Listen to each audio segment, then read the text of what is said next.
kuom kaka telo mar pinygi onengo bedi gima timore kata gi gik ma gi expect. Number 2, ok ang'eyo the significance mar 14. Ok ang'eyo.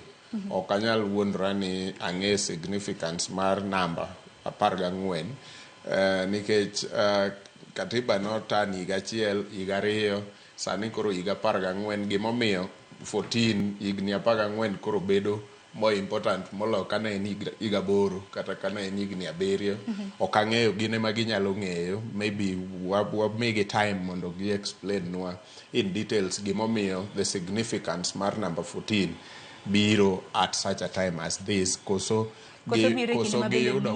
giyudo gimoro manyo dhi nyime ni gidwa riwo godo wach katiba. Ok ang'eyo, ok anyal judge at this point in time. Mano number 2. Number 3, an kang'iyo katiba mar Kenya as it turns 14, nitie gik moko ma anyalo underscore ma I feel ni are very important. I may not be right, but I feel kaka an individual ni are very important. Number 1, katiba ni nomiyowa Bill of Rights mane very extensive moingo the kind of actually katiba machien ne ok anyal wacho ni ne wan gi Bill of Rights kata matin nikech mane momiyo it was very impossible kata mana the right to associate together ni nyalo kaw tiwacho ni jogi pango gimoro marach ni state. To katiba ni nokelo nwa Bill of Rights as a country. Bende momiyo koro sani they can be able to gather magi address press kaka waneno gino, magi dhe dala, magi chak ginindi kendo kawuono gibro duogo e street ka gitimo gikegi. To moko kuomgi ma bende sirikal opedho kata omako, bende wan gi right mar go koko ni mondo wegi kendo wegi ma ok otergi kamoro amora kata hinyruok moro amora ok oyudo nikech Bill of Rights nobiro. So number 1, Bill of Rights nokel gi katiba no. Number 2, nokel devolution gi katiba ni. Devolution no replace district development. District development ne ichiwo gi president. To president ne nyalo mana chiwo district, omiyo seche moko ni nyalo yudo ka jomoko ng'eny to gin kama duong' to district gin ga achiel. To jomoko tin to semi district ne siasa mbaya, maisha mbaya type of a thing maka ok support kaka president mar piny Kenya. To uno kapog district jok ma pogo gin mana jok ma supporta. To pogo district no ema ne iluwo bang'e gi allocation mar resources kata mwandu mar piny mondo tim go dongruok kaka district. Number 1 ikuongo gero district headquarters. District headquarters ema ng'iyo development mar district no e gimoro amora. Koro jomoko kuomwa nohinyore as a country gimacha nikech jatend piny Kenya e sechego ema noyiene timo gima kamano. Katiba biro to kelo devolution makata koro in jatend piny Kenya sama kawuono William Ruto beteni ok ochuno ni by force nyaka gone kura eka Migori oyud allocation mar resources kata mar dongruok. Migori nyalo bedo gi allocation mare nikech en right marwa kaka wachulo ushuru kaka jo Kenya mamoko.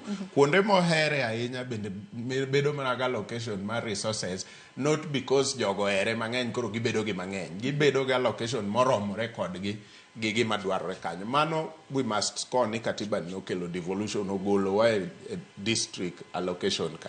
Then the last and the most important thing, katiba ni nomiyo wa chapter 6 main integrity.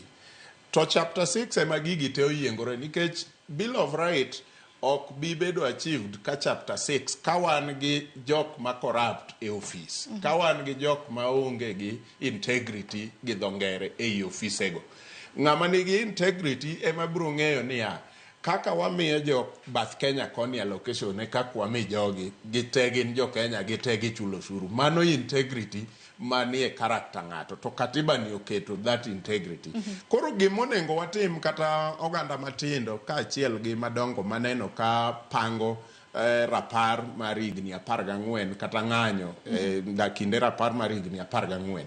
Mana kaka awacho akia significance mane 14 namba mag yiero ni, but gima ng'eyo nonengo wa dissect katiba ni wang'e ane ni e weche mag Bill of Rights osechorowa mabor marom nade kopogore gi kama ne wantie. Unfortunately moko kuom gitindo ma samoro ok nong'eyo what was happening then, to moko kuom gi to dongo ne nitie. So ok ang'eyo, ok anyal judge ni matindogo ng'eyo gi rom nade kuom kaka wasechorore e weche mag Bill of Rights kama ne wantie to gi kama wantie sani. Taparo ni mane wach mabende ondiek na wacho pogruok mabende ne nitiere chakre higa mar 2010 nyaka chop sani higa mar 2024 higa 14. Ok anyal ng'eyo ni ng'eny gi ong'eyo marom nade pogruok ma wasebedogo kuom weche mag devolution, kuma devolution osegole gwengewa to gi kama wantie sani. To mago aparo ni conversation monego wabedgo. Koro ok anyal jajo girgi no kapok gikelo anything on the table mondo wang'e ni gini obedo informed gamo. Onego wang'e ni matters of integrity wawuok kanye ka wadhi kanye. Bende ok awach ni as it is now we are ni wan kama ber. Ok apar ni wan kama ne wagombo bede by now. But nitiere dongruok moko matin mosewuok. To kuonde ma waseyude ng'ikruok kata challenges gi emonego wagoe mbaka kaka jo Kenya ni ang'o makelo ng'ikruogegi gin gik ma individuals mobet e office gi ema kelo koso gin gik ma systemic monego wagoe mbaka. To kanyo ema dwani walosi